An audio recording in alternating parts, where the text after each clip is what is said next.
Bueno, continuamos con el estudio de nuestra Constitución Política y hoy vamos a hablar sobre los mecanismos de participación ciudadana.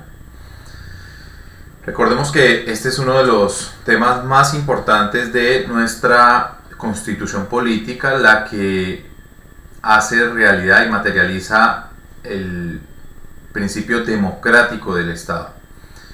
Nuestro Estado colombiano se caracteriza por ser una república democrática, participativa, recordemos lo establecido por la Constitución Política, y esa participación se manifiesta de diferentes maneras, no solamente en el momento de votar y elegir a personas que van a ocupar cargos públicos, sino también existen otros mecanismos, otros métodos a través del cual los ciudadanos podemos participar en la construcción de nuestro Estado. Bueno, estos mecanismos de participación ciudadana tienen fundamento en la Constitución Política, claro está, en los artículos 1 y 2. Recordemos que el artículo 1, que es el que define cómo es Colombia, dice que Colombia es un Estado social de derecho, organizado en forma de república, y más adelantico podemos ver la palabra democrática, las palabras democráticas y participativa. Bueno, ya desde el artículo 1 se establecen los lineamientos de la democracia en Colombia, lo que quiere decir que es el pueblo o somos los ciudadanos los que vamos a tomar decisiones que nos afectan, o vamos a participar en la toma de decisiones que nos afectan a todos los ciudadanos. Entonces, de eso se trata la democracia. Que dice más adelante el artículo 2, dice, son fines esenciales del Estado, y como fines esenciales también se incluye la de facilitar la participación de todos en las decisiones que los afectan y en la vida económica, política, administrativa y cultural de la nación. Por último, el artículo 40 apunta que todo ciudadano tiene derecho a participar en la conformación, ejercicio y control del poder político. Sobre el marco normativo, la ley 1757 del 2015 enuncia que los mecanismos de participación ciudadana son la iniciativa popular y normativa ante las corporaciones públicas, el referendo, la consulta popular, la revocatoria del mandato, el plebiscito y el cabildo abierto. Digamos que estos van a ser los temas que vamos a tratar el día de hoy. Recordemos, el marco legal se fundamenta en las siguientes normas que están ahí, las podemos ver en la diapositiva: ley 1757 del 2015, la ley 134 de 1994 y bueno, el marco constitucional, que es nuestra Constitución Política. Bueno, el origen de los mecanismos, pues vamos a clasificar los mecanismos en dos grupos dependiendo quién tiene esa potestad de activar el mecanismo o esa iniciativa de poner en funcionamiento el mecanismo. Si el funcionamiento lo tiene el pueblo, pues vamos a decir que tiene un origen popular, y si esa iniciativa o ese funcionamiento parte de la autoridad pública, entonces ese origen está en los entes públicos. No obstante, hay mecanismos que son mixtos, que pueden tener origen popular o origen en la autoridad pública. ¿Qué son? Bueno, los mecanismos de participación ciudadana pues son unos instrumentos, unas herramientas que nuestra querida Constitución del 91 nos otorga, nos asegura, con el fin de permitir que la población participe, como ya lo dije, en esa construcción social, en esa toma de decisiones que implica el funcionamiento del Estado y que afecta a la misma ciudadanía. Entonces nosotros podemos decir que la soberanía reside en el pueblo siempre que el pueblo tenga esa capacidad de formar parte en la construcción de su propia suerte. Eh, Podemos decir que, que los mecanismos brindan unas garantías, ¿sí? O en Colombia, los mecanismos de participación cuentan con unas garantías, entre las cuales podemos ver que la votación en Colombia es privada, o sea, las personas, nadie tiene por qué saber por quién voté yo, entonces las urnas son secretas, digamos que la persona marca, pero no tiene que marcar el tarjetón con su nombre para que todo el mundo sepa por quién votó, no. Es privado, es absolutamente reservado. En materia de votación se garantiza militarización o acompañamiento de la fuerza pública en las zonas para brindar seguridad a los participantes, para que las personas puedan votar tranquilamente sin que puedan ser hostigadas al momento. Bueno, esa es la teoría, ¿no? Nosotros sabemos que existen otras formas de presión. Se supone que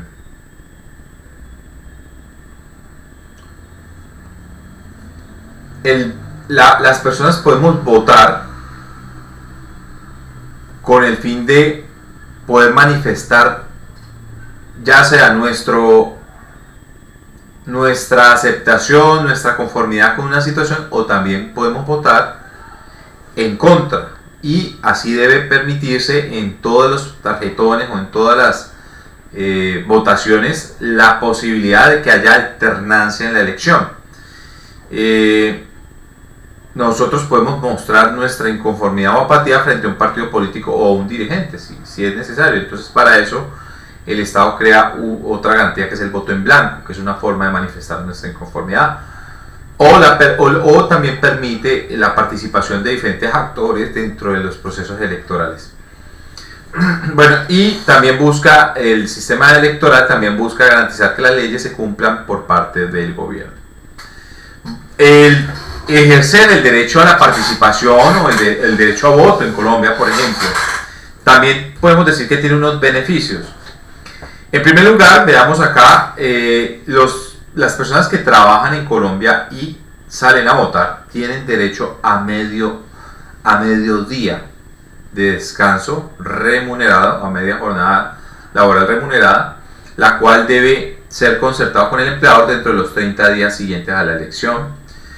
También en materia de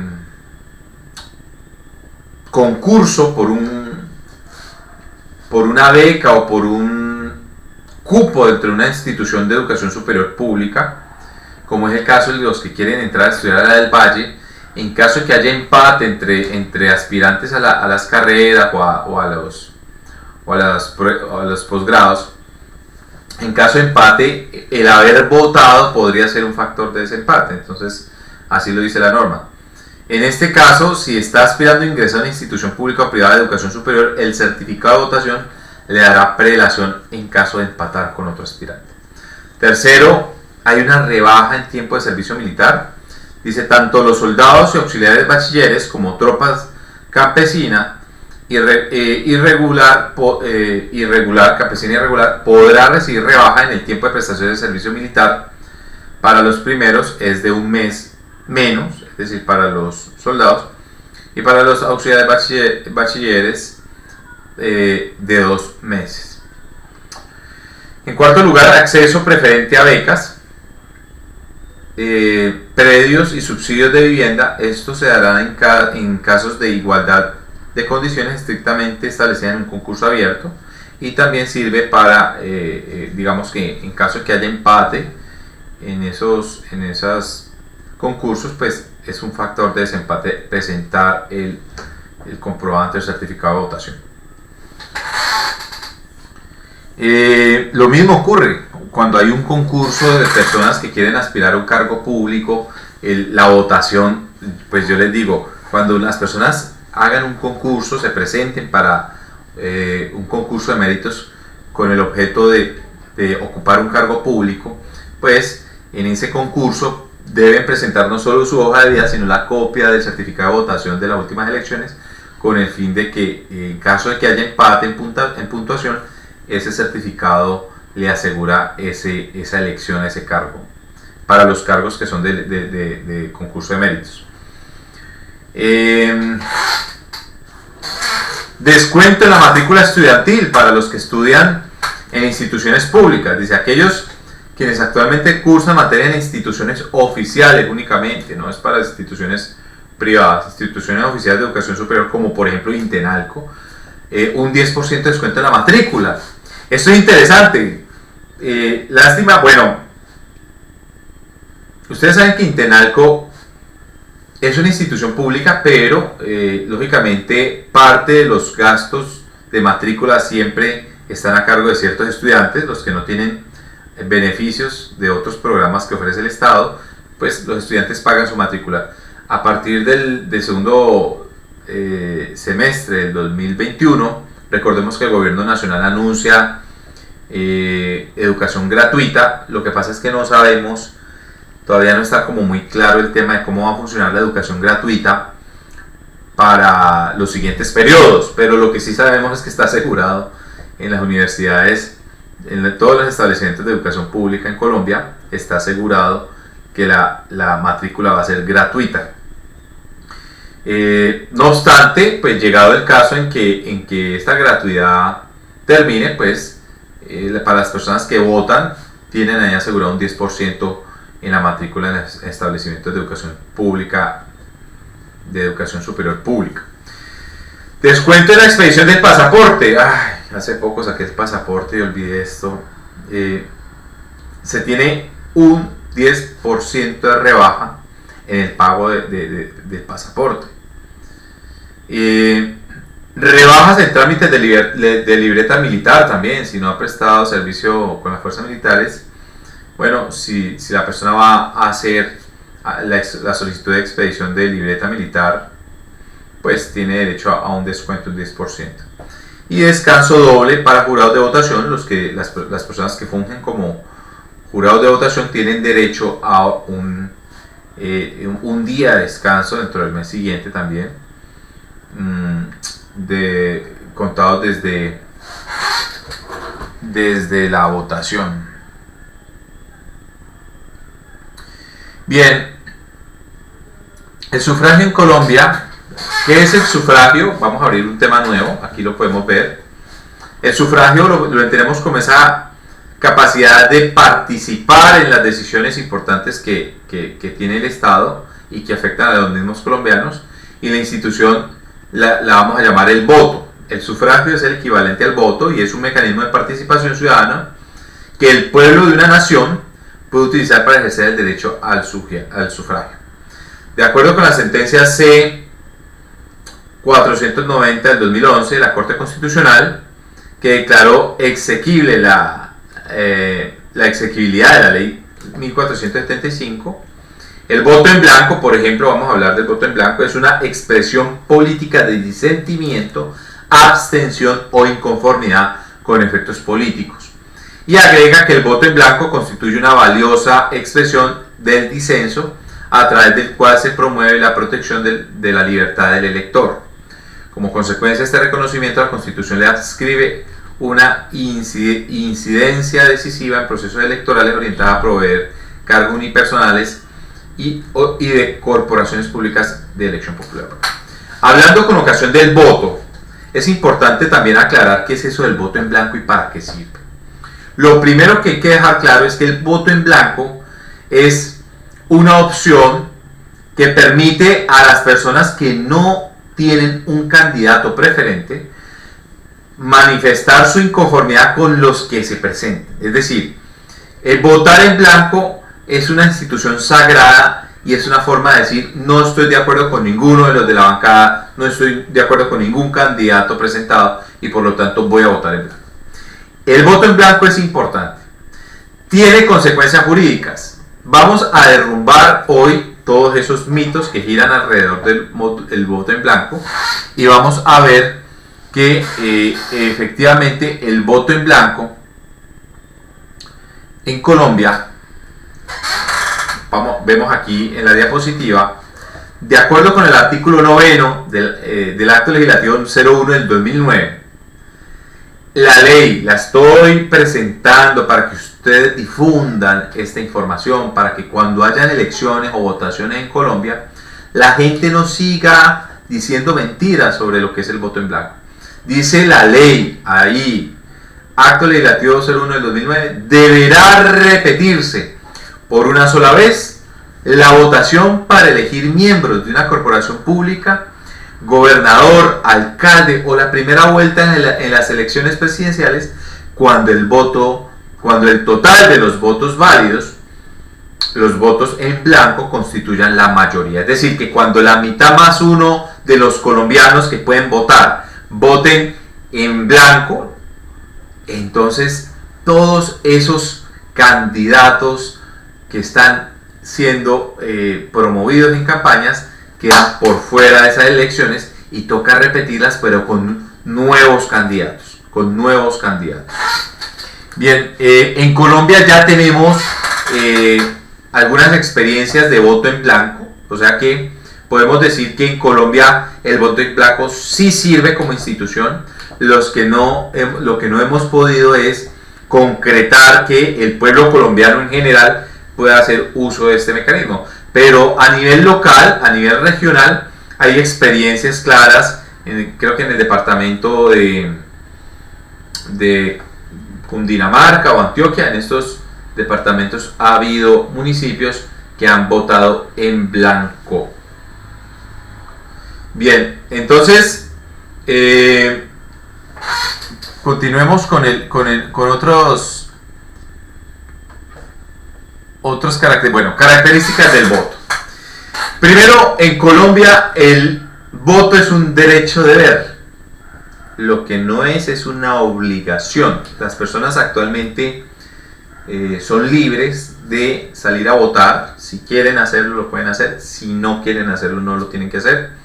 Yo pienso que una de las reformas que tendría que hacer nuestro Estado colombiano, si es que el Congreso de la República, los respetados congresistas de este pueblo, se les ocurre, pues una de las reformas que debería hacerse realmente al sistema electoral es que debería ser obligatorio. De tal manera que siendo una responsabilidad, la suerte del pueblo colombiano pesa en los mismos hombres del mismo pueblo, pues debe ser obligación que todos los ciudadanos hagamos parte de la toma de decisiones de este Estado.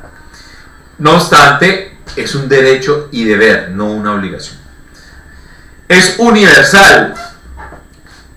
Quiere decir que todos los colombianos mayores de 18 años que estén habilitados, es decir, que tengan capacidad legal, pueden votar en Colombia sin importar si es hombre, mujer, rico, pobre, afrodescendiente, caucásico, no importa. Lo importante es que en Colombia los mayores de 18 años podemos votar y a eso llamamos universalidad del voto. Durante el gobierno de Rojas Pinilla, antes, quiero hablar un poquito de esa universalidad. Antes, pues lógicamente no podían votar sino los hombres mayores de 25 con capacidad económica. Luego se reforma y se baja a mayores de 25. Luego, en el gobierno de Gustavo Rojas Pinilla en 1957, se permite por primera vez votar a las mujeres con ocasión del plebiscito que propone ese gobierno, en donde se propone el Frente Nacional. Las mujeres votan por primera vez en Colombia y obtienen los derechos electorales. A partir de ese momento, pues, el derecho al voto cobija tanto a hombres y mujeres mayores de 21, pero con posterioridad, pues lógicamente esa edad se baja a 18 años. Actualmente cursa en el Congreso de la República por presentación de un miembro de partido de gobierno, Centro Democrático, propone que sería conveniente actualmente bajar la edad de voto hasta los 16. Es un proyecto que está cursando el Congreso y esperamos que, yo en lo personal creo que 16 años es prematuro para votar y no estamos en situación de guerra. Normalmente los países que viven en conflicto bajan la edad para permitir una mayor participación. En Colombia creo yo que la edad razonable es a partir de los 18 y pues es la edad a partir de la cual se concede la capacidad legal según el Código Civil y tiene relación con cierta madurez psicológica o moral que permite a las personas entender y tomar decisiones con mayor conciencia. Pienso que los 18 años sigue siendo una edad prematura y ponerlo a los 16 años pues para mí no es lo conveniente en este momento para el Estado colombiano. Bien, el voto puede ser preferente y puede ser no preferente. ¿Qué significa voto preferente? Es donde usted puede elegir no solo al partido, votar por el partido, en la casilla del partido, sino que usted puede además elegir a una persona en particular. El voto no preferente es cuando tú solo puedes votar por el partido y el partido organiza internamente quiénes van a quedar en los puestos. En Colombia, pues, el voto es preferente. Aquí puedes votar, actualmente puedes votar por el candidato de tu preferencia. El voto es programático. ¿Qué es el voto programático? El artículo primero establece el desarrollo del artículo 259 de la Constitución. Se entiende por voto programático el mecanismo de participación mediante el cual los ciudadanos que votan para elegir gobernadores y alcaldes. Ojo con esto. Este concepto solo tiene relación con dos cargos en Colombia y son los gobernadores y las alcaldías, el cual impone como mandato al elegido el cumplimiento de las promesas del programa de gobierno. ¿Qué es el programa de gobierno? Las promesas que hacen al momento de la campaña.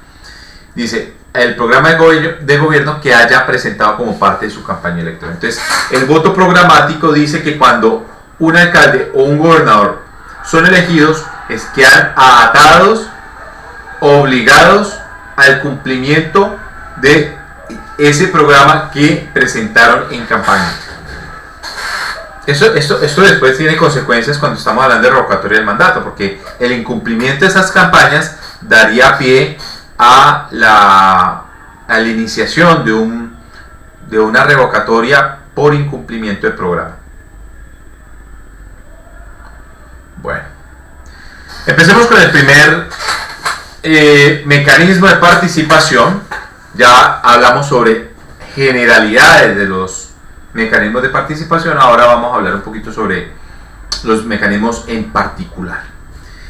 En primer lugar vamos a hablar del referendo. Este es un mecanismo de participación regulado en la ley 134, donde se define que es una convocatoria que se le hace al pueblo para que apruebe o rechace un proyecto de norma jurídica o derogue o no una norma ya vigente. Entonces, digamos que este es un mecanismo poderoso, supremamente poderoso, y me gusta porque lástima que el pueblo colombiano no tenga la educación completa que debería tener, porque si supiéramos el poder que tiene el referendo, creo que no habría lugar al vandalismo en las protestas sociales, a los bloqueos y todas estas cosas que están afectando actualmente nuestra comunidad. Reitero, siempre he estado en contra del vandalismo, no apruebo el vandalismo, entiendo por qué están allí esas personas que ocasionan el vandalismo, entiendo que los pusimos ahí, que el Estado los puso ahí en tantos años de gobierno que se ha olvidado a este sector de la población que no tiene oportunidades, que no tienen recursos y que realmente la incidencia del Estado en la vida de estas personas es casi nula. Claro, entiendo perfectamente por qué están ahí. No, lógicamente no comparto la violencia, no comparto el vandalismo, pero es importante que estén ahí para que el Estado y los que tienen el poder de tomar decisiones recuerden que se trata de una población importante que merece también obtener la mirada del Estado y obtener todas las garantías para que tengan una vida digna. No obstante, volviendo al tema, el referendo es un mecanismo supremamente poderoso. Porque resulta que a través del referendo podemos hacer dos cosas. Crear una ley que no existe. O quitar una ley que sí existe.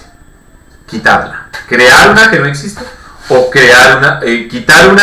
Crear una que no existe. O quitar una ley que nos parece inconveniente. Bueno, el referendo tiene básicamente esa función.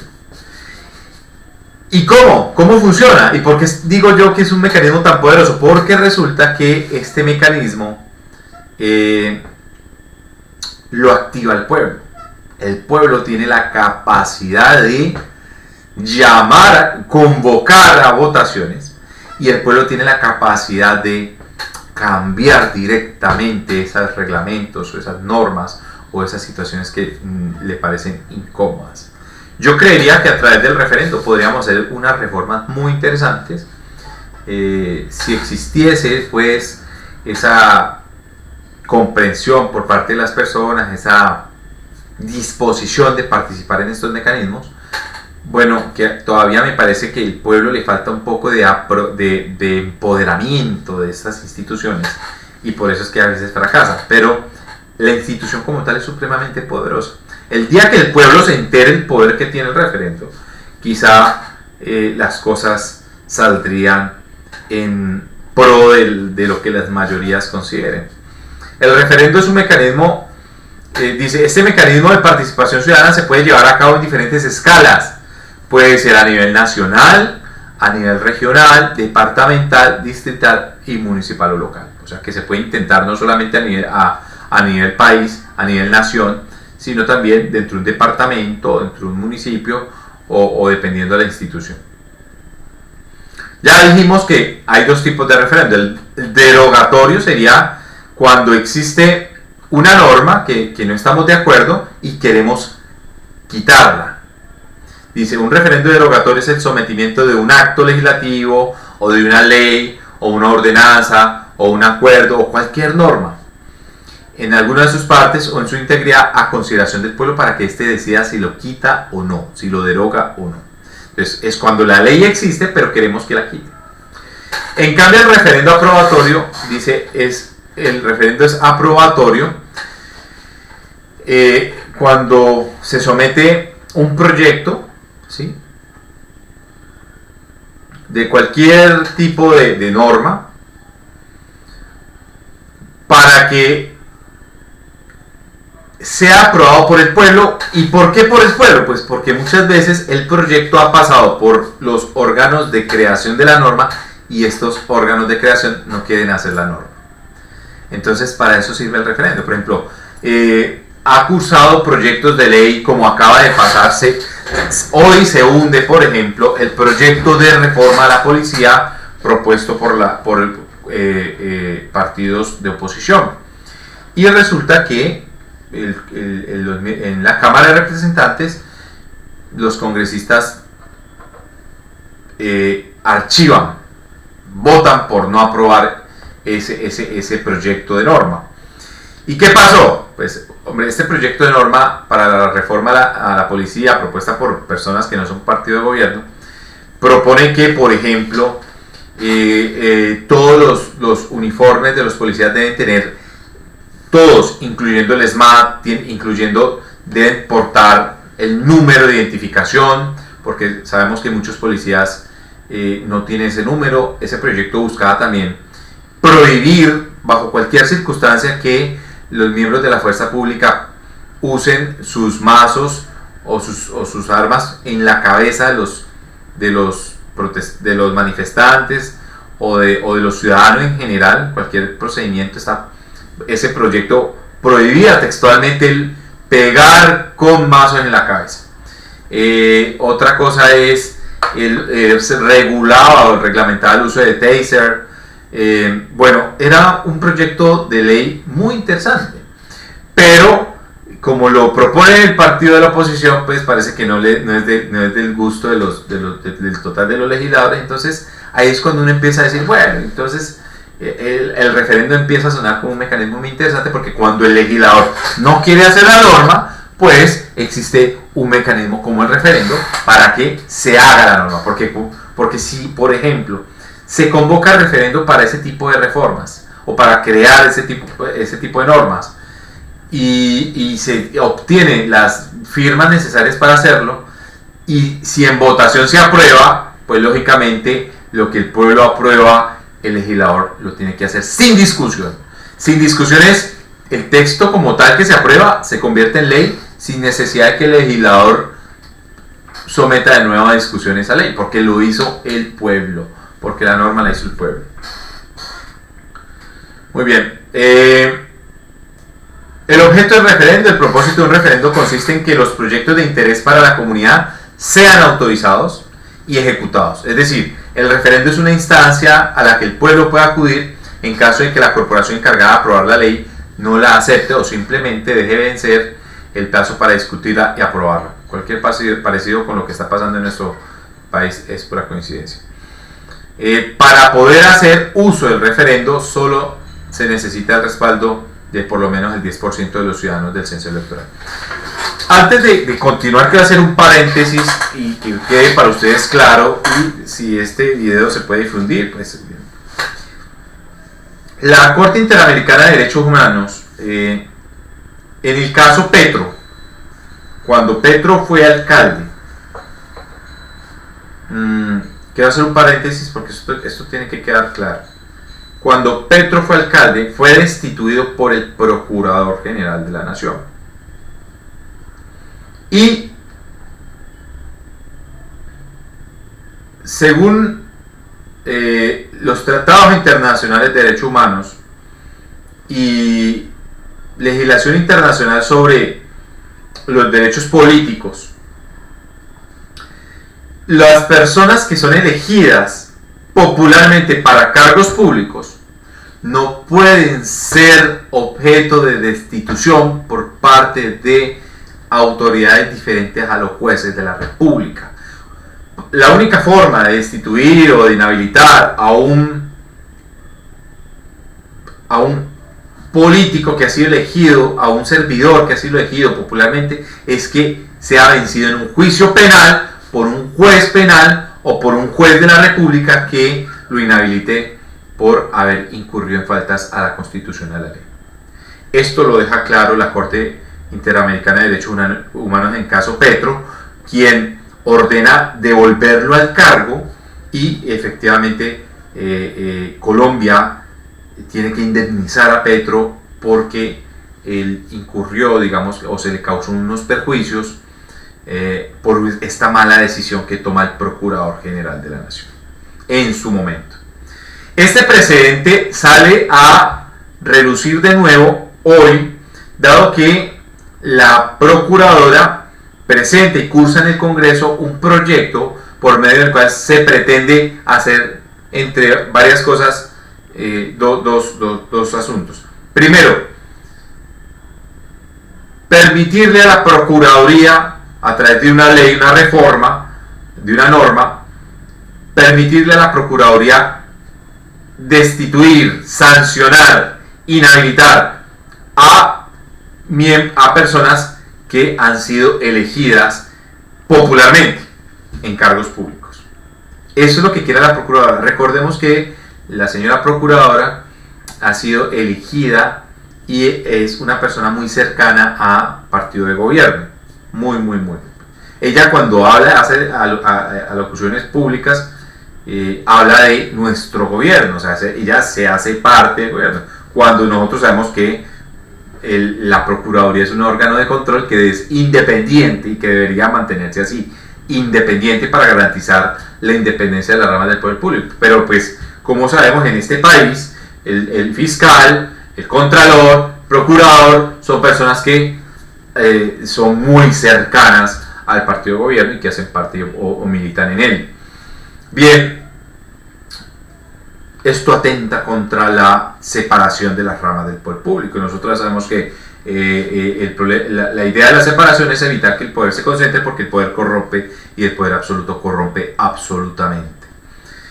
Dicho lo cual, la Procuradora quiere tener el poder de poder sancionar, entiéndame la repetición, ella quiere tener la potestad de sancionar, de destituir a personas que son elegidas popularmente. Pero esto representa dos riesgos. El primero, ya la Corte Interamericana de Derechos Humanos, la CIDH, ya en un fallo donde devuelve el cargo a Petro, advierte que eso no debe ser así, que la Procuraduría no debe tener la capacidad para destituir personas elegidas popularmente.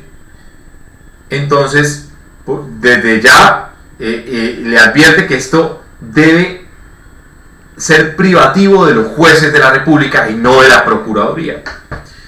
Bien, segundo, este país tiene un problema estructural que podría ser reformado a través del referendo. Y el problema estructural es que el Congreso de la República tiene una función, recordemos el Congreso que está en la rama legislativa, tiene una de sus funciones, de las muchas que tiene, es funciones electorales, es su capacidad para elegir a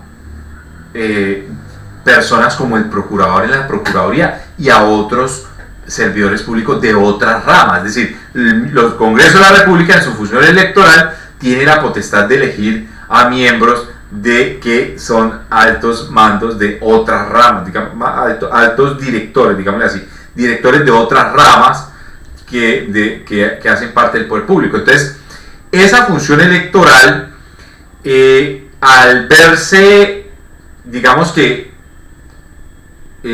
puede ser criticable, porque si son los congresistas los que eligen, por ejemplo, al procurador y a otros servidores de otras ramas, entonces, por ejemplo, si el procurador abre pliego de cargos contra los enemigos opositores o miembros del partido opositores de los que lo eligieron, entonces aplauden y todo está muy bien. Pero entonces, si el procurador abre una investigación contra amigos de quienes lo eligieron, entonces esto está mal. Entonces, nosotros consideramos que debería haber una reforma estructural, quitarle esa función al Congreso de elegir, y que estos directores de estas ramas sean elegidos por concurso de méritos para que llegue y a través de un sistema de cooptación o de otro tipo de sistema de elección que no tenga que tener un sesgo político, porque pasa lo que está pasando en este momento. Miremos el caso de la actual procuradora, que actualmente abre pliego de cargos al senador Alexander López y a Wilson Arias por simplemente intervenir en evitar que se cometieran abusos contra los manifestantes en Colombia. Y entonces, digamos que eso los convierte en objetivos políticos, y por lo tanto, bueno, ahí está la procuradora, abrió cargos, pero ahora está solicitando en el Congreso de la República ampliar sus facultades para poderlo hacer. Otra crítica de esta reforma, este proyecto de reforma, es que busca ampliar el número de miembros de la Procuraduría, y lo que se ha dicho y se sostiene que en este momento, pues, abrir más burocracia, ampliar más cargos, implica un mayor gasto que va en contra de el tema de la falta de presupuesto por parte de la nación y por parte del Estado para sostener cargos públicos. Entonces, ella quiere que haya más funcionarios en la Procuraduría, más procuradores, y esto lo que hace es, primero, amplía los gastos del Estado, y segundo, pues se da la posibilidad de que sean elegidos a dedo y pues se juegue con temas políticos, porque en últimas a los que se van a elegir son aquellas personas que sean recomendadas por partidos oficiales que estén de mando en el turno o en el momento del gobierno. Entonces, esto es totalmente inconveniente. Ahí dejo la noticia, ahí cierro el paréntesis y continuamos con el tema del referendo. Bueno, entonces, el propósito del referendo consiste en que los proyectos de interés para la comunidad sean autorizados y ejecutados, es decir, el referendo es una instancia a la que el pueblo puede acudir en caso de que la corporación encargada de aprobar la ley no la quiera hacer, no la acepte o simplemente deje vencer el plazo. Para poder hacer uso del referendo se necesita el respaldo de por lo menos el 10% de los ciudadanos del censo electoral. Requisitos del referendo. Para poder hacer uso del referendo se necesita el respaldo de por lo menos el 10% de los ciudadanos del censo electoral. Una vez que el proyecto de referendo se inscriba ante el registrador, la organización electoral dará un plazo de 6 meses para la recolección de las firmas que la respalden. Bueno, cuando ya estén los 6 meses, pues se tiene que llamar a votación, organizar urnas y realizar el proceso electoral. El día de la votación de un referendo no puede coincidir con otras votaciones. Además, la fecha para llevarlo a cabo debe estar entre los primeros 6 meses posterior a la solicitud del referendo. La tarjeta electoral que se utilice debe tener una pregunta dirigida a los ciudadanos en la que se les inquiera por la ratificación o derogación de una norma. Es decir, debe estar el texto normativo que se pretende aprobar o negar y los 2 cuadritos de sí o no. Y también debe haber una casilla para voto en blanco. El referendo solo se aprobará cuando el pueblo haya respondido de manera positiva en un 50% más 1 de los votantes. De lo contrario, la norma que se planteó se deroga. Bueno, cerramos el referendo. Vamos con otro tema, el plebiscito. El plebiscito es uno de los mecanismos de participación que brinda la Constitución para que los colombianos participen en las decisiones políticas que los afectan. Además, también está prevista la toma de decisiones respecto a lo establecido en el artículo 150, numeral 16 de la Constitución Política de 1991, el cual reza así: aprobar o improbar los tratados que el gobierno celebre con otros estados o con entidades de derecho internacional. Por medio de dichos tratados podrá el Estado, sobre bases de equidad, reciprocidad y conveniencia nacional, transferir parcialmente determinadas atribuciones a organismos internacionales que tengan por objeto promover o consolidar la integración económica con otros estados. Muy bien. ¿Quién tiene la iniciativa para iniciar un plebiscito? Bueno, el plebiscito es restrictiva, es exclusiva del presidente de la República, nadie más. El pueblo ni reuniendo firmas ni nada de esto. El plebiscito es un mecanismo exclusivo del presidente de la República, donde el presidente pues quiere someter a consideración una decisión de carácter general, de interés nacional. El presidente muchas veces no tiene la fuerza o el poder para poder tomar decisiones de ciertos tipos, entonces puede recurrir a un plebiscito donde lo que busca es como una aprobación del pueblo o una desaprobación para una respectiva decisión que él quiere tomar.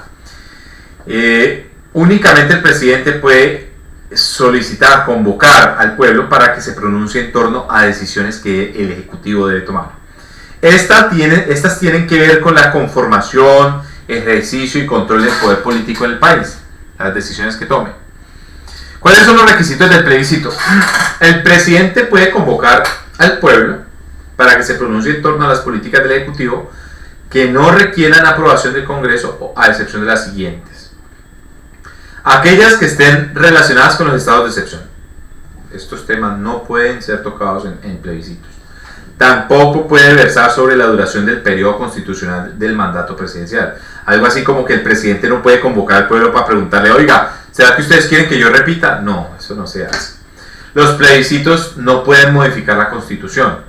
Bueno, de eso se trata, ¿no? Nosotros sabemos que el plebiscito de la paz fue un mecanismo que se usó para hacer unas modificaciones a la Constitución que finalmente se hicieron, porque a pesar de que el plebiscito para la paz tuvo como votación el no, pues el presidente entonces, Juan Manuel Santos, buscó otro camino que fue el Congreso de la República para poder hacer aprobación de sus acuerdos de La Habana. La fecha decidida no puede ser anterior a un mes, pero tampoco puede fijarse para 4 meses después de haberlo notificado al Congreso. Los plebiscitos tampoco pueden ejecutarse el día que se realicen con otras elecciones. El gobierno puede expresar su opinión sobre el plebiscito en los medios de comunicación a partir de 20 días antes a la fecha que se llevará a cabo. Les cuento, el primer plebiscito en Colombia fue en el año de 1957.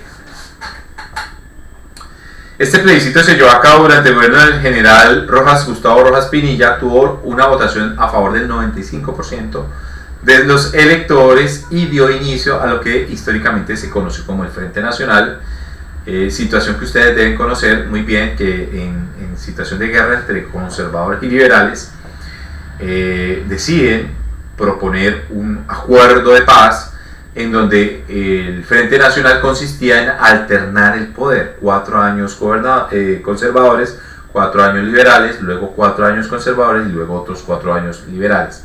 De esta manera iban a garantizar una participación equitativa dentro de los primeros 16 años de Frente Nacional, iban a garantizar una participación equitativa y acabar con la guerra entre liberales y conservadores. Fue muy buena estrategia y tuvo una aprobación del 95% de los electores. Recordemos que las mujeres votan por primera vez en este proceso electoral.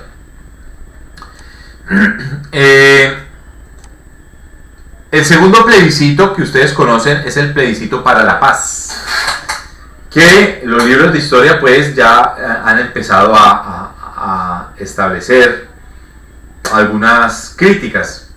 Muchos lo catalogaron como una burla social. El gobierno nacional, no feliz con el resultado, acude al Congreso de la República para aprobar las negociaciones con las FARC en La Habana. Esto fue, hay que decirlo, todo hay que decirlo, fue, digamos que el pueblo vota por el no en el plebiscito, independientemente de las necesidades personales del entonces presidente Juan Manuel Santos, o del partido de él, o de las personas que estaban detrás de esto, que vieron una gran oportunidad para acabar con la guerra en Colombia. El pueblo consideró que no era el momento y que no era la manera. Muy probablemente estos acuerdos de La Habana debieron aprobarse de otra forma y debieron negociarse de otra manera, pero quizá el resultado hubiera sido el mismo, no lo sabemos qué hubiera pasado. Lo que sí sabemos es que este proceso, que empezó mal, con un resultado implícito, no, pues a la postre no ha podido culminarse, no ha podido concretarse. El cambio de gobierno que entra en cabeza del señor Duque, pues lógicamente no le ha dedicado, no le ha dado la fuerza económica, no le ha dado el respaldo que el proceso de paz merecía para poder llegar a un equilibrio y ser estable. De tal manera que, lógicamente, lo que empieza mal, pues termina mal, y actualmente todavía hay muchos problemas para la implementación de los acuerdos de La Habana, el proceso de paz. Bien, hasta hace poco parece ser que la Corte Constitucional está reviviendo lo que se creía muerto, y es las curules para las víctimas de la guerra, del conflicto en Colombia. Se habla de 16 curules que son cargos dentro del Congreso de la República y que también efectivamente puede representar un problema dentro de los procesos legislativos. ¿Cuál problema? Pues el aumento considerable de curules, pues aumentan el costo del aparato legislativo, y cuando estamos en un momento donde lo que se busca es reducir más costos del Estado. O sea, a esto hay que hacerle muchos análisis y hay que estar atento a las noticias. Sigamos. Cabildo abierto, otro mecanismo, es uno de los mecanismos de participación para que los ciudadanos ejerzan su soberanía. ¿Qué es el cabildo? Rápidamente, cabildo abierto es una reunión pública de los consejos distritales, municipales o de las juntas administradoras locales en la cual los ciudadanos normales, de a pie, nuestros vecinos pueden participar directamente en esa reunión con un fin, y es discutir asuntos de interés para la comunidad. A veces la comunidad necesita directamente reunirse con esos dirigentes, con esos concejales, con esos alcaldes, secretarios de despacho, en general con las autoridades de la ciudad, y la comunidad muchas veces necesita reunirse y de frente decirle qué están necesitando, qué está pasando en la ciudad, y también pedirles cuentas a estos dirigentes. Entonces, el mecanismo para hacer esas reuniones lo vamos a llamar cabildo abierto. La oportunidad para celebrar un cabildo, digamos que en cada periodo de sesiones ordinarias de los consejos municipales o distritales o de la junta de administradores locales deben celebrarse por lo menos 2 sesiones en las que se considerarán los asuntos que los residentes en el municipio, distrito, localidad, comuna o corregimiento soliciten sean estudiados y sean de competencia de la corporación respectiva.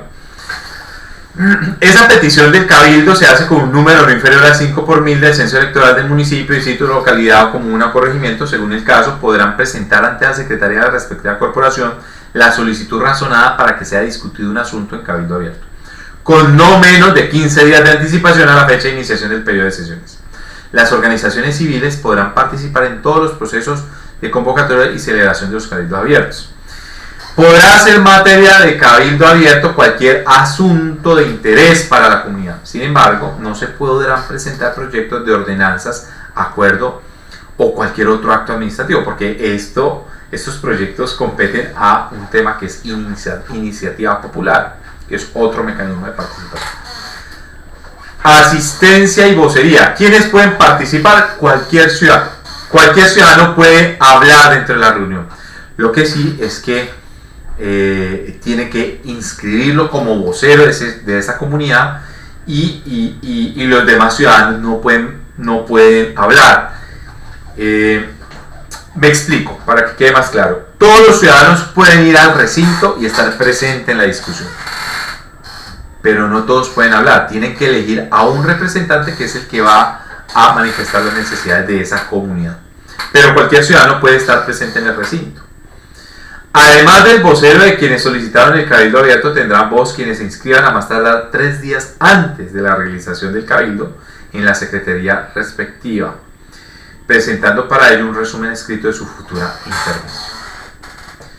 Bueno, aquí hay unas generalidades del cabildo. Está la obligatoriedad de la respuesta cuando se ha terminado un cabildo, pues, y hay unas inquietudes. La entidad respectiva está obligada a dar respuesta a estas solicitudes que le han hecho la ciudadanía. Si las personas dentro del cabildo solicitan que se presente algún funcionario en especial, ese funcionario es citado y tiene que hacer parte de esa reunión, de ese cabildo, ¿sí? Porque si no se presenta, pues puede ser sancionado disciplinariamente. Y pues la idea es que se haga la sesión dentro del respectivo hemiciclo, pero podría hacerse en otros lugares. ¿Qué es la revocatoria del mandato? Bueno, cambiando del tema de cabildo abierto, vamos a hablar de revocatoria del mandato. La ley 134 de 1994, con el que cuentan los colombianos para ejercer el control y garantizar la eficacia de los actos del Estado, la revocatoria establece que es un derecho por medio del cual los ciudadanos pueden dar por terminado el mandato de un gobernador o un alcalde. Dejemos claro una cosa: la revocatoria es exclusiva para gobernadores y alcaldes. En Colombia ningún otro servidor público, por más que nos encantaría poderle revocar el mandato al presidente o a otros miembros del Estado, bueno, no se puede. La revocatoria solo es para alcaldes o gobernadores. Cabe mencionar que, por ejemplo, en Perú, el Congreso de Perú, el Legislativo de Perú, revocó el mandato al último presidente, lo que suscita las elecciones que el día de ayer se surtieron y donde se enfrentaron un señor y una señora que es una miembro tradicional de política en Perú, Keiko Fujimori, y un representante de la izquierda. Se enfrentan en esta jornada y se dicen en los medios que las votaciones están divididas y que en Perú el pueblo está dividido y que la mitad del pueblo está con uno y la mitad con otro, y que en el Congreso esto está así, de tal manera que cualquiera que gane va a tener dificultades para gobernar, en tanto que va a tener mucha presión de la disidencia o de la oposición para tomar decisiones. Hay quienes dicen que es peligroso porque la posibilidad de revocarle el mandato a un presidente implicaría que éste no va a poder gobernar con tranquilidad. Yo, en lo personal, estoy en desacuerdo. Quien va a gobernar a favor de un pueblo y quien goza del favor de un pueblo haciendo su trabajo a favor de un pueblo no tiene por qué preocuparse por una revocatoria. Debe preocuparse por desarrollar proyectos que lleven al pueblo hacia adelante. En el caso de Perú, si bien es cierto, es posible la revocatoria. En Perú solamente se ha revocado en los últimos años y en muchos años que tienen las instituciones democráticas peruanas. El único que ha sido revocado es el último presidente que fue revocado por el Congreso, y el anterior no fue revocado, el anterior presidente renunció. Entonces, digamos que no se podría decir que la revocatoria para un presidente sea una mala idea. A mí me parece interesante contar con la posibilidad. En este momento, por ejemplo, hay un descontento, según encuestas realizadas, a la popularidad del presidente, y no tanto es el tema de popularidad, sino de eficacia. Realmente han habido varias críticas contra el actual gobierno sobre la manera en que ha abordado los diferentes escenarios que se han presentado con ocasión a la pandemia y con ocasión a las protestas. Y la forma en general como ha manejado su gobierno, pues, ha hecho que su popularidad o su aceptación, no hablemos de popularidad, más bien aceptación por parte del pueblo, su legitimidad haya reducido a más del 20%. Entonces, en un país como estos, pues podría hablarse que debería existir la posibilidad de que exista una revocatoria presidencial, pero no es tan sencillo. En Colombia, por ejemplo, la revocatoria como tal y como existe actualmente es exclusiva de gobernadores y alcaldes, no más. ¿Y por qué? Porque recordemos que los gobernadores y alcaldes son elegidos con base en unas promesas, y esas promesas es lo que los atan, porque el voto es programático, es decir, la gente vota por un programa de gobierno, no vota por una persona. Aquí, lamentablemente, psicológicamente, el pueblo vota por personas, pero lo que el pueblo debería saber y debería tener en su cabeza, en su chip, es que no pueden votar por los sujetos, sino por los programas, que los programas sean coherentes, que los programas sean realizables, que los programas sean pertinentes, que sean necesarios, que las promesas que ellos hagan realmente sean promesas serias y que realmente sean acorde a las necesidades de la población. Pero pues aquí la gente no sabe que aquí cuando un candidato se lanza, pues lo primero que tiene que revisar es el programa de gobierno y lo segundo es su historial en el Estado. Pero bueno, aquí ni el programa lo revisan, ni el historial de antecedentes lo revisan, porque si supieran, pues no elegirían como han elegido. En Colombia la revocatoria solo aplica para alcaldes y gobernadores, no para otros funcionarios. ¿Listo? ¿Por qué los ciudadanos pueden pedir la revocatoria? Por dos razones: descontento general o incumplimiento del programa de gobierno. Esas son las únicas dos razones. ¿Listo? ¿En qué momento los colombianos pueden solicitar la revocatoria de un mandato de un gobernante? La solicitud de revocatoria de mandato procederá siempre y cuando haya transcurrido un periodo no menor a un año, contado a partir del momento de la posesión del respectivo mandatario. O sea que hay que dejarlo gobernar al menos un año, porque en un año nos damos cuenta si el tipo empieza con el pie derecho y procede a cumplir su programa. Acaba de preguntarse si en situación de pandemia y con todos estos problemas que se han presentado, vale la pena preguntarse si a un alcalde como Ospina vale la pena revocar el mandato. Lo que pasa es que difícilmente las situaciones que le tocó a este alcalde y a todos los alcaldes del país y a todos los gobernadores, pensaría yo que difícilmente ellos han podido llevar a cabo sus programas de gobierno. ¿Por qué? Pues porque han tenido que dedicarle grandes esfuerzos y grandes recursos a atender esta situación que es anormal en la sociedad. Entonces yo no sé realmente si una revocatoria de mandato realmente sería justo iniciársele a cualquier gobernante de estas instituciones en el país. Yo creería que no es justo.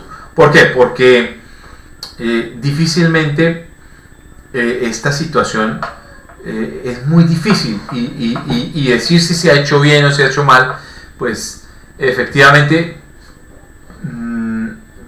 creo yo que la mayoría, y no es de Colombia, de todo el mundo, han tenido problemas para abordar este tipo de situaciones.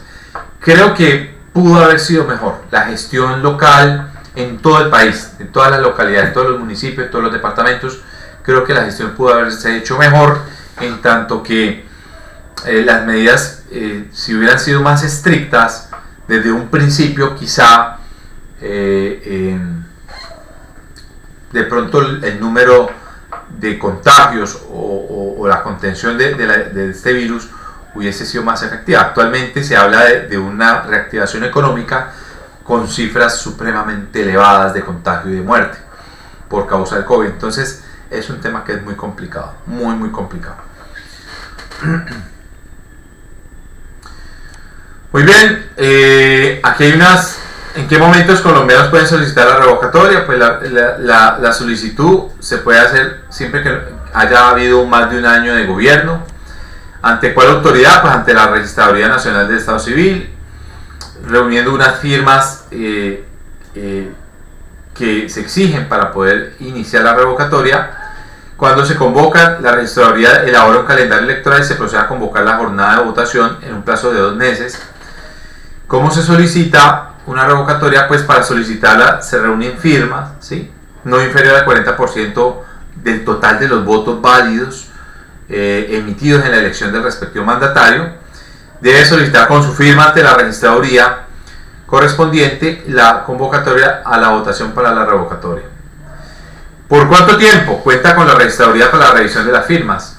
Para la revisión de apoyos, la registraduría contará con un término de 1 mes contados a partir de la fecha de presentación del memorial con todos los requisitos cumplidos a la registraduría municipal, especial o distrital, tiempo que se podrá prorrogar por otro tanto de acuerdo con el mayor número de firmas que exija el censo electoral del lugar. Las firmas son remitidas a Bogotá para su revisión. ¿En qué momento la registraduría determina válida las firmas? ¿Qué debe hacer la ciudadanía? Después de la revisión por parte de la registraduría se determina si los apoyos superan el 40% de los votos válidos depositados en la elección del mandatario, y de ser así se expide certificación que aprueba la convocatoria. El registrador, según el caso, informa al alcalde o gobernador a quien se le pretende revocar. ¿Quiénes pueden ejercer su derecho al voto en una revocatoria? Todos los ciudadanos mayores de 18 años que sean habitantes del municipio en el que se realizará la revocatoria, ¿sí? Esto incluye a todos los jóvenes que tramitaron su cédula por primera vez 4 meses antes a la fecha de las elecciones. Se debe obtener una votación específica para lograr la revocatoria del mandato. En la jornada electoral convocada, el número de sufragios debe superar el 55% de los votos válidos. Si se alcanza la votación exigida, el mandatario es retirado de manera inmediata. De lograrse la votación y previo informe del resultado de los escrutinios por la registraduría, el registrador la debe comunicar al presidente de la República, quien procede a la remoción del cargo del respectivo gobernador alcalde revocado. Luego, dentro de los 30 días siguientes a la fecha en que el registrador correspondiente certifica los resultados, se convocará a elecciones para escoger al sucesor y no podrá inscribirse como candidato el que fue revocado, lógicamente. Bien, terminar como revocatoria del mandato y hablamos de otros mecanismos. Iniciativa popular. Iniciativa popular legislativa. De acuerdo con el artículo 2 de la Ley 134 de 1994, la iniciativa popular legislativa y normativa ante las corporaciones públicas es el derecho político de un grupo de ciudadanos de presentar proyectos de acto legislativo o de ley ante el Congreso de la República, o de una ordenanza ante las asambleas departamentales, o de acuerdo ante los consejos municipales o distritales, o una resolución ante las juntas administradoras locales y demás resoluciones de las corporaciones o entidades de las entidades territoriales, de acuerdo con las leyes que reglamentan, según el caso, para que sean debatidos y posteriormente aprobados, modificados o negados por la corporación pública correspondiente.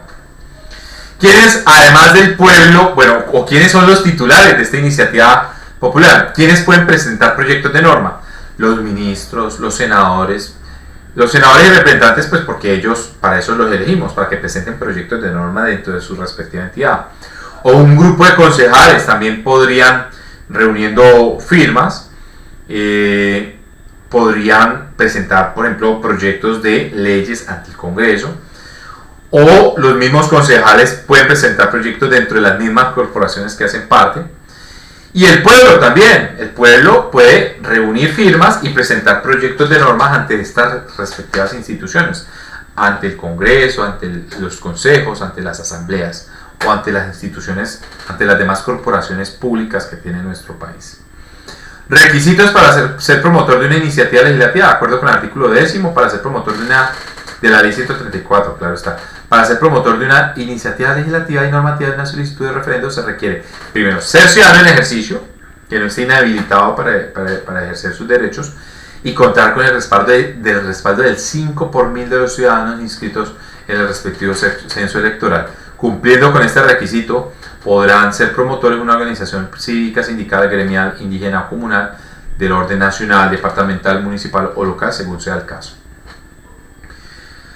Y terminamos con el último tema de la noche, y es la consulta popular. De acuerdo con el artículo 8 de la Ley 134 de 1994, la consulta popular es la institución mediante la cual una pregunta de carácter general sobre un asunto de trascendencia nacional, departamental, municipal, distrital o local es sometida por el presidente de la República o el gobernador o el alcalde. Entonces, dejemos claro aquí, la consulta es de origen de autoridad pública. Quiere decir que solamente la iniciativa para poder activar este mecanismo solo está en cabeza o del presidente si es a nivel nacional la consulta, o del gobernador si es a nivel departamental, o del alcalde si es a nivel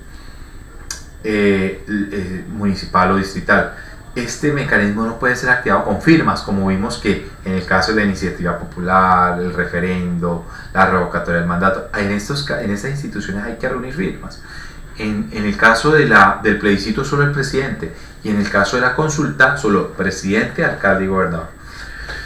En todos los casos, las decisiones del pueblo es obligatoria. Cuando la consulta se refiere a la conveniencia de convocar una asamblea constituyente, las preguntas serán sometidas a consideración popular mediante ley aprobada por el Congreso de la República. La forma del texto que se somete a votación, las preguntas deben concretarse a una respuesta de sí o no. Ya. O sea que no se pueden dejar preguntas abiertas. Usted sabe que la gente tiene que llegar a marcar una sola decisión. No podrá ser objeto de consulta popular, proyectos de articulado, ni tampoco la convocatoria de una asamblea constituyente, salvo cuando se vaya a reformar la Constitución, según el procedimiento establecido en el artículo 376 de la Constitución Política y la Ley 134 de 1994. Fecha para la realización de la consulta popular. La votación de la consulta popular nacional se realizará dentro de los 4 meses siguientes a la fecha del pronunciamiento del Senado de la República o el vencimiento del plazo. El efecto de la consulta: cuando el pueblo haya adoptado una decisión obligatoria, el órgano correspondiente debe adoptar la medida para hacerla efectiva. Muy bien, mis queridos compañeros, con esto hemos culminado el programa académico, hemos visto todos los mecanismos de participación y ahondado en sus características generales más importantes. Recordemos, nuestro Estado colombiano es un Estado democrático, republicano, participativo y pluralista, y está fundado en la prevalencia del interés general. Aquí se hace lo que el pueblo dice y aquí manda el pueblo. Que pasen muy buena noche.